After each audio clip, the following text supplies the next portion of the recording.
Hi everyone, welcome back to another episode of the podcast. Finally, it's the end of February and this month really passed in the blink of an eye. I'm starting off strong with an episode on the way I really look at money at this stage in my life. I'm not really an expert in this, but as a doctor, I think it's quite interesting to be put in a position where I kind of have a very stable income with like a steady cash flow, if you may.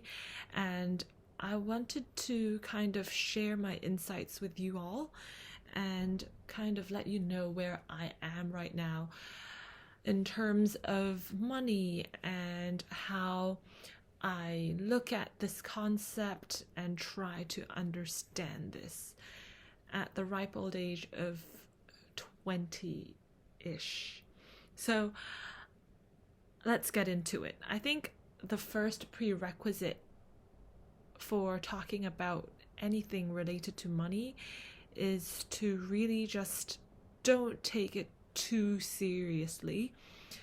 And by this, I mean this in a very privileged way, but also it's like most of us, chances are you're not struggling to make ends meet. And obviously I do support the idea of spending money that you can afford to be a little bit on the careless side at times when it's appropriate, like spending money on some kind of luxury from time to time, or spending your money on something that you want but not exactly need, and that can be in the form of good food, good experiences, good things, which actually end up giving your life meaning or some form of satisfaction or happiness.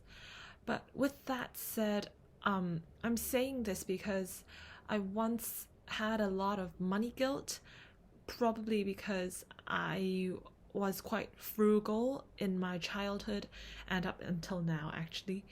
And often I would kind of beat myself up for spending money on things I wanted but actually did not need. And this took away from a lot of the satisfaction or happiness that should have come from that expenditure unnecessarily. So this is just my disclaimer, I guess. So the first thing is that understand what it means to have enough. And this concept comes from the book The Psychology of Money by Morgan Housel. He talks about how there are two millionaires having this conversation, right? And they keep saying that, oh, I have this amount of money, I have this amount of money, I have this car, these many cars, these many houses, these many properties and companies, and my net worth is blah, blah, blah. And there is something that we all have that these millionaires do not have. And that is, we have enough. And this kind of concept is very mind-blowing to me, actually, because I think in mainstream society we're kind of expected to always want more, we gotta get that bread, we gotta hustle. And it's like, whoever celebrates the concept of having enough, right? Because that's seen as very stagnant, and it's like it comes from a sense of complacency. It's like you don't want progress. But at the same time, with money, it's a very slippery slope because the hedonic treadmill exists and the capitalist treadmill is a thing. And we're always looking for more. We're always looking to get more money once we reach a certain financial goal. And a lot of the time we sacrifice our mental health, physical health, and probably even social health in pursuit of money.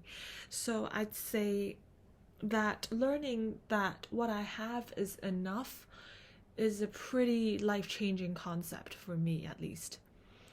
The second thing is that money spent is time and energy spent of your life that you will never get back. Once again, this was a very mind-blowing concept for me to grasp, and I came across it in Ali Abdaal's video, and he was actually talking about this book called Your Money or Your Life by Joseph R. Dominguez and Vicki Robin. And the thing is that with active income, which implies that your salary or income is tied to the time and energy that you offer, what we are doing when we are spending money is that we are giving away that time and energy that we used to make that money. And this concept is very scary for me, because the amount of time and energy that we're given on this earth in this life is limited. So this means that we gotta really have to prioritize what we're spending money on, or else in the blink of an eye, just like that, our life will be gone and we will be old and we won't have energy or time left. I'm not catastrophizing, but I'm just saying that, was it worth the hours of life energy that you gave up in order to buy the thing that you wanted? So Ali says that to justify purchases, you can ask yourself 3 questions. I think it's a little bit difficult if you spend every moment before making expenditures premeditating about these things, but it's just a very interesting concept.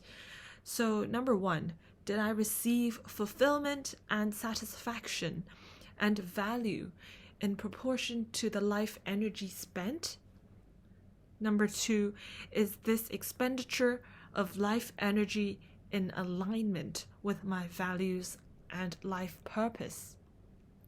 Number 3 is, how would this expenditure change if I didn't have to work for money?